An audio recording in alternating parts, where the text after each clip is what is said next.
welcome everyone to this week's edition of What's the 401 Sports. I'm Keisha Wilson, and if you've been watching What's the 401 Sports from the very beginning, you know Bianca Peart. Welcome back, Bianca. Hi, thank you, Keisha. It's a pleasure. I'm excited to be back. Very excited. Thank you. Glad to have you. And also, I would like to welcome back to the show Kings County politics reporter Mike McDonald. Welcome, Mike. Thank you. Great to be back. Good. So much has happened this week that we want to share with you, but let's get started with our roundup. That's right. It was wild card weekend for NFL, and there were 4 great games this past weekend. And I'll start it off with Kansas City Chiefs, who defeated Houston Texans 30-0. That one was kind of a blowout, though. It was a little lopsided victory. Yeah, really, out of all the games this weekend, that one was the least enjoyable. Yeah, you're absolutely right. However, I want to tie in a little storyline, being that I'm from Pennsylvania. Andy Reid, former Philadelphia Eagles coach for 14 years, faced off against Bill O'Brien, who was the Penn State coach for a short stint after the Joe Pa era. So it was kind of like a battle of Pennsylvania, so I was intrigued by it. But next up, we had Steelers against Cincinnati Bengals. That was an interesting game, 18-16. The Pittsburgh Steelers. They won.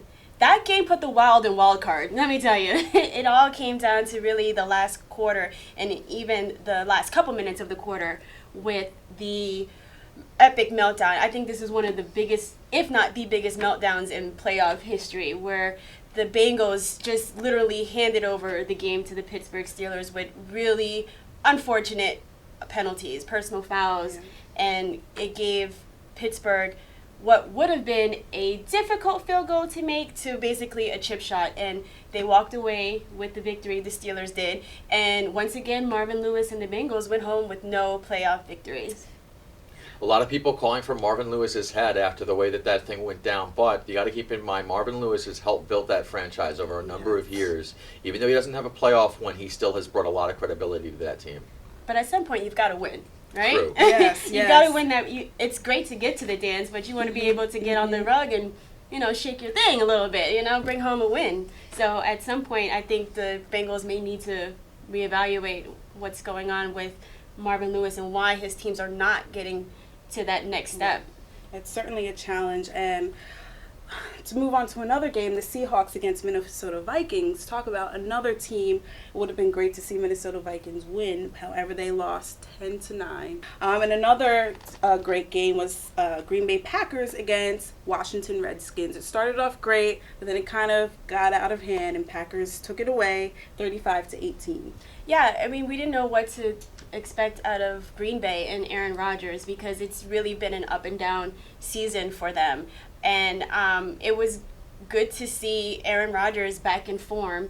We'll see how that form carries over into the next round. But it was good to see Kirk Cousins didn't like that. So, yeah, it was good. I was a little concerned with Green Bay coming in with the offensive line and not being able to protect Aaron Rodgers, but I think he's still going to have a little problem on the offensive side of the ball, and we'll talk about that a little later. Yeah, Kirk Cousins, I mean, he, someone that, again, that we have doubted coming into the season, a lot like a guy like Terry Bridgewater, although Terry Bridgewater was a very high draft pick. But for Kirk Cousins, I think that he has shown that he probably can be a competitive quarterback in the NFL. I don't know what his future holds and how long he'll be in Washington, but this was a good season for him. Yeah. They got off to a nice lead in this game. They couldn't hold on to it. Aaron Rodgers and the Packer offense was too much. Yeah. And you got to give some credit to the Packer defense as well. They were able to clamp down. They had a nice lead towards the end of the game. Yeah. Deshaun Jackson couldn't put any work in there. But, I mean, again, like you said, Kirk Cousins, he put in work this past game. He threw for 329 yards. So that's pretty impressive, and I think now that his contract is ending, the Redskins it's a possibility that he could be back with the franchise. A little caveat on Kirk Cousins. It should be noted that he has not won a game against a winning team. All his victories are coming from people who are 500 or lower. So just something to think about in terms of Kirk Cousins. Not to take away from anything that he has done, but it's something to, little footnote.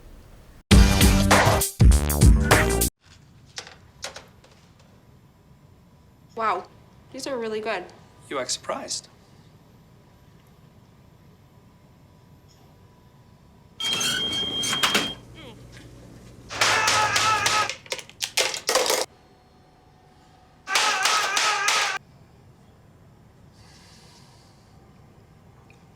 Practice makes perfect. You don't have to be perfect to be a perfect parent. There are thousands of teens in foster care who don't need perfection. They need you.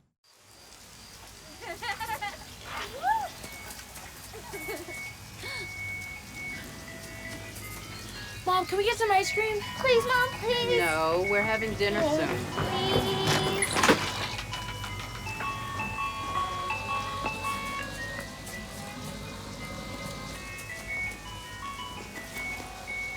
You don't have to be perfect to be a perfect parent. There are thousands of children in foster care who will take you just as you are. Welcome back to What's the 411 Sports. Let's get to what's poppin'. So we got some Brooklyn Nets talk going on. That's right here on our own turf. The Brooklyn Nets fired Coach Lionel Hollins and reassigned General Manager Billy King. Reassigned, not too sure what that really means, but I want to hear your take on that. Yeah, the reassignment for Billy King, a lot of it is that what they want Billy King to do is to really sort of move some of these players that are in the Nets roster right now and to free up some money. You know, the thing with the Nets that they have to do right now is to get rid of some of these contracts. The big contract that they want to look to get rid of is really Joe Johnson. You know, Joe Johnson was the guy that they brought in, that Billy King did bring in several years ago, and now they want to move that up, get rid of that, so when they do bring a coach and or a general manager in the offseason, that they'll have some more chips to work with. Real quickly on Billy King, a lot of people are thankful that he's not the Jets general manager anymore.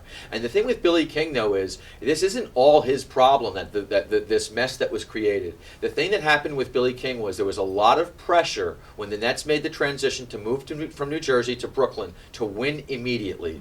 It wasn't Billy King's complete intentions to go out and get Joe Johnson. You think you want to get Paul Pierce and Kevin Garnett towards the tail end of their career? The reason why he was doing all these things was because the owner, Mikhail Prokhorov, who I think has done a good job with the Nets despite the fact that they're doing so poorly right now, they put all this pressure on him in the beginning to succeed, and that's why they're facing these consequences right now.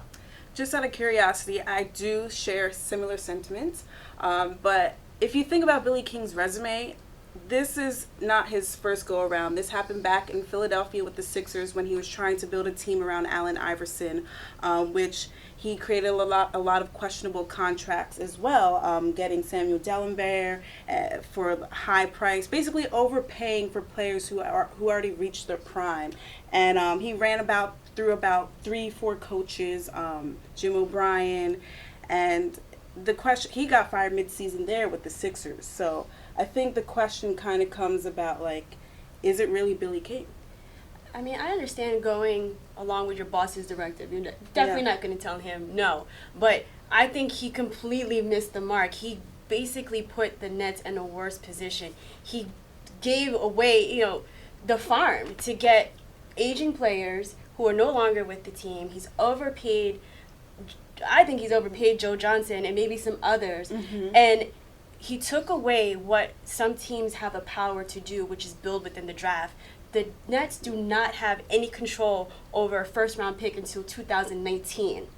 They traded away picks from 2016, 2018, and then they've also swapped rights for the first-round pick on 2017 with the Boston Celtics. So you can't even build in the draft. So you're forced to go in free agency, and now you've got chaos. You don't know who your general manager is right now, and you don't have a roster that's really going to attract some big names. So it's in a dire situation. It's certainly tough. And I mean, looking back on the situation, in the moment, his trades weren't as questionable because he had that outside pressure. I mean, getting all the way from securing Darren Williams back in 2011 before they moved to Brooklyn, that seemed like an ideal, steal. And then getting Joe Johnson right before as they came to Brooklyn. So his trades, in the moment kind of seemed okay, but I think it was the blockbuster trade that kind of, with Kevin Garnett, Paul Pierce, and Jason Terry, that a lot of fans were a little uncertain about. But in other news, we want to go into baseball. Even though it is off season, I want to bring up Ken Griffey Jr. He was elected into the Baseball Hall of Fame, receiving the highest percentage of votes, 99.3%. He will be representing the Seattle Mariners the first time they are in the Hall of Fame. And also in Hall of Fame news, former New York Met great Mike Piazza was also elected into the Hall of Fame as a member of the 2016 class. He has the distinction of, with him being the 1,390th pick in the 1988 draft, he holds the distinction of being the lowest draft pick ever to be elected into the Hall of Fame. He played with both the LA Dodgers and the New York Mets, but he chose to be elected into the Hall of Fame as a New York Met. Look at that. You want to hear something crazy, though? They were both born in Pennsylvania. Look at that. And Mike Piazza, he went to high school at Phoenixville area in Pennsylvania. So I think that's pretty neat. We have some Pennsylvania-born stars in the Hall of Fame. Just briefly on Piazza, the reason why he was drafted was actually as a favor to the family. His father was very close with Tommy Lasorda, and the reason why they drafted him was because the pick was so low that they figured, you know what, let's just... And he was a good ball player, but he wouldn't have been drafted where he was. And a lot of it was because it was a favor to Mike Piazza's father, and then here he goes out and has a Hall of Fame career. Look at that. Well, stay tuned. We'll be back with more news that's popping. Keep it locked. The average text takes your eyes off the road for nearly 5 seconds. At highway speeds, that's enough time to travel the length of a football field. Stop the texts, stop the wrecks. Wow, these are really good. You act surprised.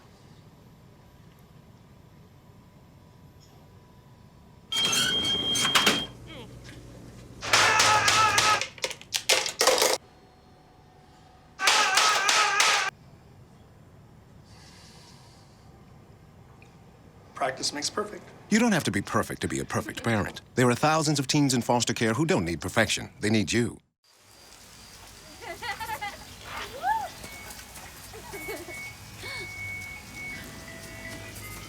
Mom, can we get some ice cream? Please, Mom, please. No, we're having dinner soon. Please.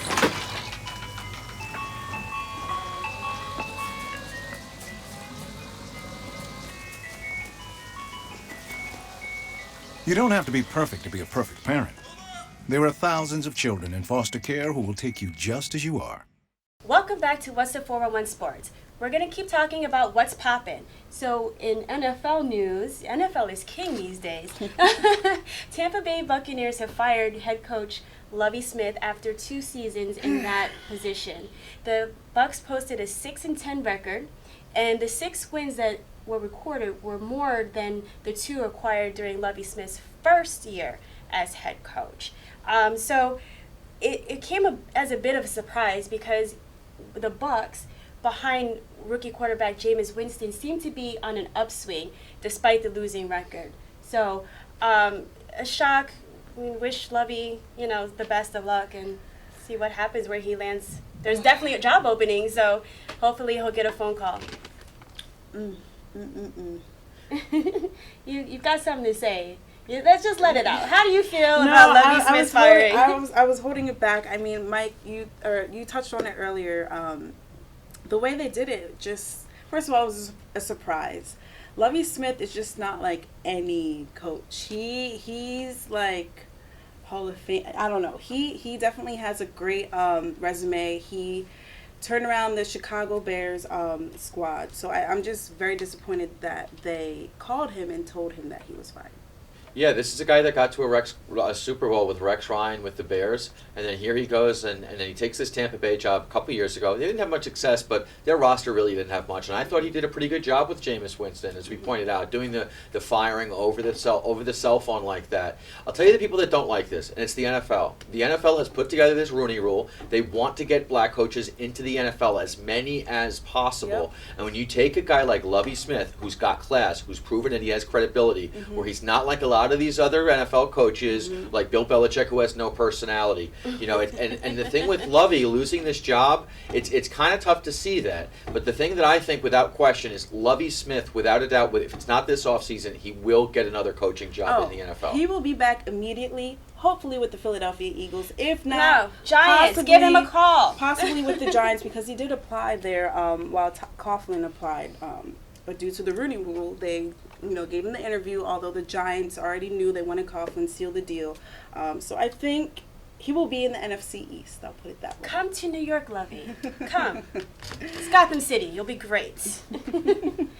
But other football news, it was college football, right? Yes, championship, Monday. That's right. It turns into a shootout on Monday night. Clemson lost to Alabama in the national championship 45-40, and Alabama put up 24 points in the fourth quarter to get the championship for this season. First off, for Clemson, Dabo Swinney, head coach, has done a great job with this program, and a heartbreaking loss because he played for Alabama, won a national championship there in 1992, and it's got to be awfully tough to lose to your alma mater like that. But overall, it was a great season for the Clemson Tigers. Now for Alabama, Nick Saban, this is his 5th national championship. Wow. It was almost 10 years ago when he left the Dolphins at the altar. He had been coaching them for a couple seasons. He made it clear, and this was back in 2006, that he wasn't going to take the coaching job with Alabama. 10 days later, he goes to Tuscaloosa to take the job. Now, almost 10 years later, he has 5 national championships, and the Miami Dolphins have not been to the playoffs. So, looking pretty good for Nick Saban. This guy's done a remarkable job. Another one of these coaches who really doesn't seem like he has much of a personality, right? But that's kind of changed over the years. It's developed a little bit, but he can coach. And the big thing with college football is a lot of it comes down to recruiting, and he always gets the right players. And produced Heisman Trophy winner Derrick Henry, running back. He scored 3 touchdowns in that game. So that was a great game. Clemson, work on the special teams, guys. Right. My new dad teaches me all kinds of stuff. I wouldn't use this one. He helps me with my decision making. Never. And he's even teaching me how to drive. And that's why cars have bumpers. You don't have to be perfect to be a perfect parent. Thousands of kids in foster care will take you just as you are.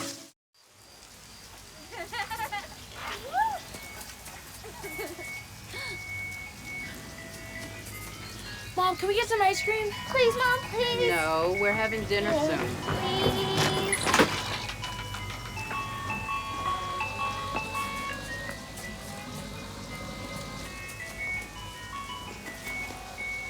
You don't have to be perfect to be a perfect parent. There are thousands of children in foster care who will take you just as you are. It has been reported that UFC will announce that champion Holly Holm will defend her bantam championship against Miesha Tate on March 5th in Las Vegas. It was believed that Holm's next opponent would be a rematch against Ronda Rousey in July in Las Vegas. But with Ronda Rousey's uncertainty as to when she's going to return, Dana White, UFC president, has made this match. It's not finalized yet, but it's gonna. We believe that's really gonna happen soon, and it's good for Holm because she prefers to fight more frequently throughout the year. And so when it was thought that she had to wait until Ronda Rousey was recovered, she was concerned. She was displeased, actually, because it would force her to wait 10 months between fights. And so she's got her match purportedly, and she should be happy. You know, the show must go on. We wish Ronda Rousey a speedy recovery. She's still recovering? We still have to move on. Yeah, it was a pretty brutal match. She had her pretty bad beat down. She said. Certainly. I'm just asking because I know she just took photo shoots for the cover of Sports Illustrated, and she's hosting Saturday Night Live. So is she really recovering? Or and I think that's also part of the reason for the uncertainty. My new dad teaches me all kinds of stuff. I wouldn't use this one. He helps me with my decision making. Never. And he's even teaching me how to drive. And that's why cars have bumpers. You don't have to be perfect to be a perfect parent. Thousands of kids in foster care will take you just as you are. Wow, these are really good. You act surprised.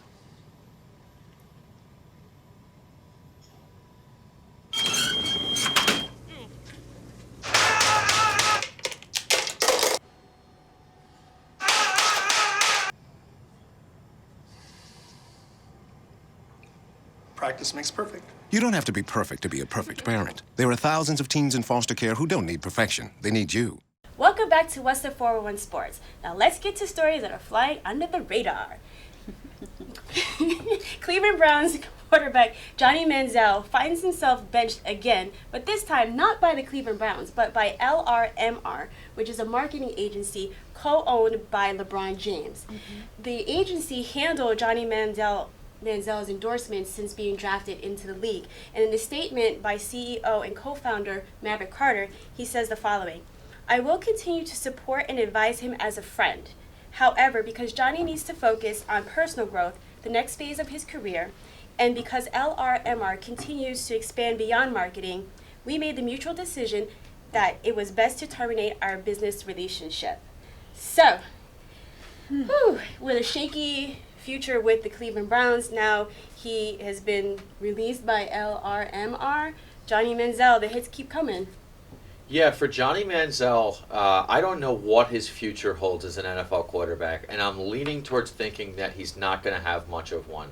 The thing that Johnny Manziel is facing right now is this is someone that was, let's face it, he was thrown into recovery about a year ago. He did go into treatment. He went to rehab, and I'm not sure what the situation is with his, whether it's I don't think it's an addiction or alcoholism or anything like that.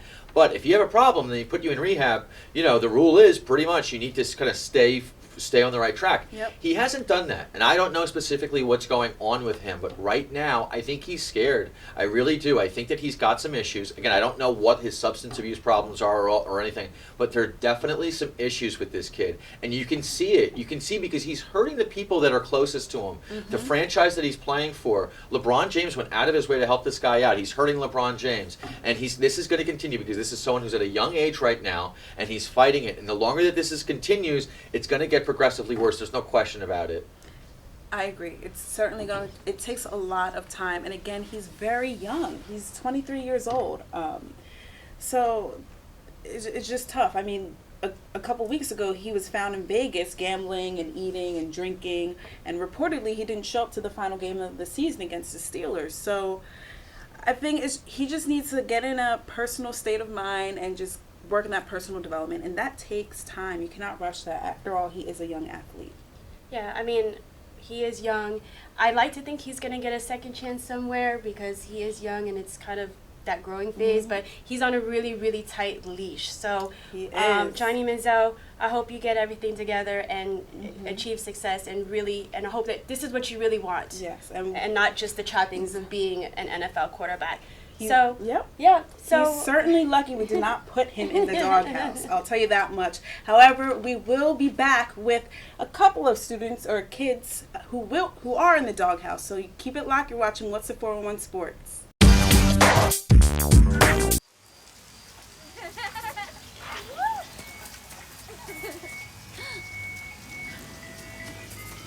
Mom, can we get some ice cream? Please, Mom, please. No, we're having dinner soon. Please.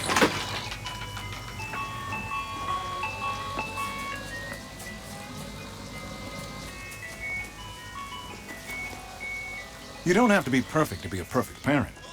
There are thousands of children in foster care who will take you just as you are. Welcome back to What's the 401 Sports. Each week we put people who are behaving badly on the bench, and those who are really behaving badly get in the doghouse. So this week we are putting 3 basketball players from the Ooltewah High School located in Chattanooga, Tennessee in the doghouse. The 3 players were charged with raping a fellow teammate while attending a tournament in Gatlinburg, Tennessee on December 22nd. The 3 teens were charged with aggravated assault and aggravated rape as a result of the incident. The victim was hospitalized and required surgery for injuries that took place during the alleged assault. Although the investigation is still ongoing, the superintendent has canceled the remainder of the season. This is a really heartbreaking, sad, and tragic story. I can't believe that these are high schoolers engaging this type of violence. I'm stunned. I'm really, really stunned and saddened that this type of behavior starts so young. And I just want to wish the victim a speedy recovery and wish him well. Yeah, seems like this is a trend that's continuing. Like, this isn't the first story that's been broken out with one of these, and it's a gang rape assault. I mean, rape itself is something that, look, as a man, it's something that's tough for me to relate to, and I can't imagine. But when you're talking about gang rape, that adds like this whole other like sickening element to it. Right here in Brownsville, Brooklyn, there was another assault that was just reported recently. That's outside of the sports world, but there's definitely a big connection. There's no question about that. The thing that really worries me about this story is that the ones that we're hearing about, those are the only ones that are getting reported. Yeah. Yep. So for all the ones that are getting reported, there's got to at least be how many more ones that are going out, how many more assaults that are going out there that we don't find out about because these poor young girls, they don't want to go report it. Yeah. It's a really tough. It's very sad, and I definitely want to commend the superintendent. It's unfortunate that others have to be affected by it, but the fact that he canceled the rest of the season, it goes to show how seriously they're taking the situation, because it's not a cool thing at all. And I also want to commend the victim for coming forward and alerting officials to what happened. And you find that in rape cases, like Mike mentioned, that a lot of victims do not come forward because of the shame or the fear of being the one prosecuted when pressing charges. When they're on the stand, a lot of the times they're being grilled like they were the perpetrator. So it's just a sad story coming out of Tennessee, and it's happening, unfortunately, all over the country. And, you know, we just hope that things will get better. My new dad teaches me all kinds of stuff. I wouldn't use this one. He helps me with my decision making. Never. And he's even teaching me how to drive. And that's why cars have bumpers. You don't have to be perfect to be a perfect parent. Thousands of kids in foster care will take you just as you are. The average text takes your eyes off the road for nearly 5 seconds. At highway speeds, that's enough time to travel the length of a football field. Stop the texts, stop the wrecks. My new dad teaches me all kinds of stuff. I wouldn't use this one. He helps me with my decision making. Never. And he's even teaching me how to drive. And that's why cars have bumpers. You don't have to be perfect to be a perfect parent. Thousands of kids in foster care will take you just as you are. Welcome back to What's the 411 Sports. I hope you got your pen and paper ready, because here are the events in our pipeline. All you single ladies, watch out, Queen Bee is coming to the Super Bowl. That's right, Beyonce will be performing at Super Bowl 50. And this is not her first time taking the stage during Super Bowl halftime. She was a part of the halftime show at Super Bowl 47 in New Orleans. She will join Coldplay and Bruno Mars as the list of performers. Super Bowl 50 will air on CBS on Sunday, February 7th at 6:30 p.m. That's exciting. I can't wait. And meanwhile, NBA fans and the league are gearing up for NBA All-Star Weekend. Please note, Kobe Bryant still has the highest amount of votes at 1.3 million, and LeBron James, believe it or not, is vouching for his teammate J.R. Smith to be a part of the three-point contest, as J.R. Smith has never participated. Oh, well, he's kind of a streaky shooter, but that could be it. Well, that'll do it for this week's edition of What's the 401 Sports. We hate to leave you, but we gotta go. But before we close the show, we would like to wish Lamar Odom a speedy recovery as he was transferred from the hospital to a private rehab facility. Yes, we wish him the best. And until next week, don't forget to friend us on Facebook, follow us on Twitter and Instagram, all at 401 Sports TV. And do not forget to subscribe to our YouTube channel, also at 401 Sports TV. I'm Keisha Wilson, and on behalf of Bianca Parrott and Mike McDonald, I would like to thank you for joining us this week, and we'll see you next week.